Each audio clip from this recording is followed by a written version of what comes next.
एक गरीब व्यक्ति ने महात्मा गौतम बुद्ध से पूछा कि महात्मा गौतम बुद्ध, मैं इतना गरीब क्यों हूँ।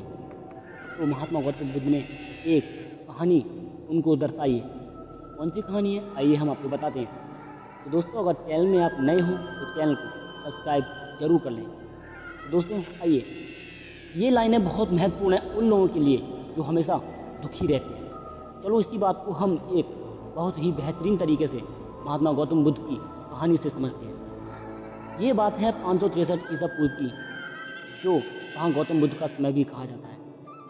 गौतम बुद्ध हमेशा अलग अलग गांव जाकर वहाँ के लोगों को जीवन का सच्चा ज्ञान बांटते थे। ऐसे ही किसी गांव में गौतम बुद्ध धर्म सभा लगाकर वहाँ के लोगों का अज्ञान दूर कर रहे थे। उसी गांव में बहुत निर्धन और दुखी आदमी रहता था, जो इस सभा के बाहर खड़ा होकर बड़े ध्यान से देखता रहता था। वह देखता था कि जब कोई अशांत और दुखी आदमी इस सभा के भीतर जाता है, तब ऐसा लगता है जैसे वो दुनिया का सबसे बदनसीब इंसान हो, मगर लौटते समय उसके मुख का तेज खुशी दुनिया के सबसे खुद नसीब इंसान और सुखी इंसानों वाली होती थी।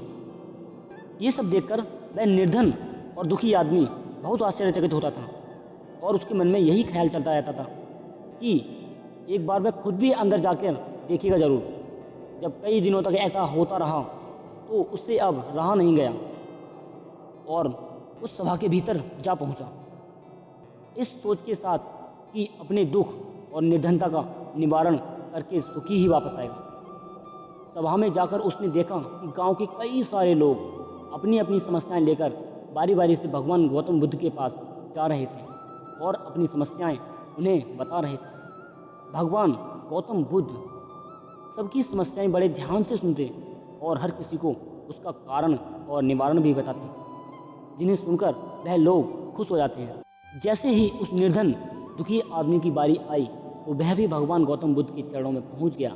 उसने अपनी गरीबी और निर्धनता का कारण पूछते हुए भगवान गौतम बुद्ध से कहा, मेरे इस गांव में सभी लोग अमीर हैं, सबके पास बहुत धन है, जिससे सब लोग सुखी हैं। तो भगवान मेरे ही साथ ऐसा क्यों किया?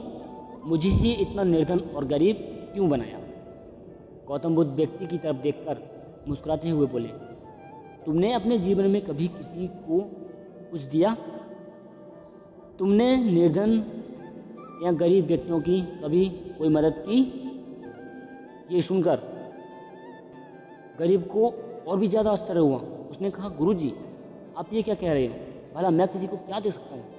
मेरा खुद का गुजारा मांग मांग के चलता है, भला मैं क्या किसी को दे सकता हूँ? उस व्यक्ति की ऐसी बात और विचार सुनकर गौतम बुद्ध ने उससे कहा, तुम सिर्फ निर्धन ही नहीं बल्कि बड़े अज्ञानी भी हो। भगवान ने तुम्हें क्या कुछ नहीं दिया है? मुस्कान दी है जिससे तुम दूसरों की जीवन की आशा जगा सकते हो। वाणी दी है जिससे तुम मीठे बोलकर लोगों का दुख दर्द और खुशियाँ बांट सकते हो। और दो मजबूत हाथ दिए हैं जिससे तुम लोगों की सहायता कर सकते हो। अब तुम ही बताओ, जब तुम्हारे पास इतना कुछ है तो तुम निर्धन और गरीब कैसे? ये तुम्हारे मन का सिर्फ एक भ्रम है। तुम जितनी जल्दी दूर करोगे, इस भ्रम को जितनी जल्दी दूर करोगे, उतनी ही जल्दी तुम सुखी और संतुष्ट हो सकोगे। वह व्यक्ति अब गौतम बुद्ध से ज्ञान प्राप्त करके अपनी दुख और दरिद्रता का कारण समझ चुका था। अब उसकी सोच बदल चुकी थी और उसके चेहरे पर भी वही चमक और वही सुख दिखने लगा जो सभा से बाहर जाते लोगों के चेहरे पर देखा करता था। दोस्तों, शुरू की दो लाइनों का अर्थ शायद आपको समझ में आया होगा। गतिशील पानी यानी वक्त के साथ बदलते सकारात्मक विचार, और स्थिर पानी यानी नकारात्मक पुरानी सोच जो हमेशा दुख और असंतुष्टि का एहसास कराती रहती है। इसीलिए जो विचार हम लोगों को दुखी करते हैं, हमें उन्हें बदल देना चाहिए, क्योंकि हो सकता है वह केवल एक भ्रम हो। तो दोस्तों, इस स्टोरी से यही सहायता मिलती है कि हम गरीब क्यों हैं। हम हमेशा यही सोचते हैं कि मैं इतना गरीब क्यों हूँ, मैं क्या करूँ, कैसे करूँ। अरे, इस भ्रम को तोड़ो और अच्छाई के जीवन पर चलना सीखो। तुम्हें लगता है कोई गरीब है, उसकी मदद करो।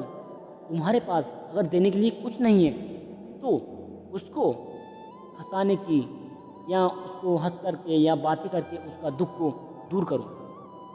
किसी असहायता इंसान की अपने हाथों से कुछ मदद करो, तो शायद भगवान ये सब देखकर आपका भ्रम ये दूर हो सकता है।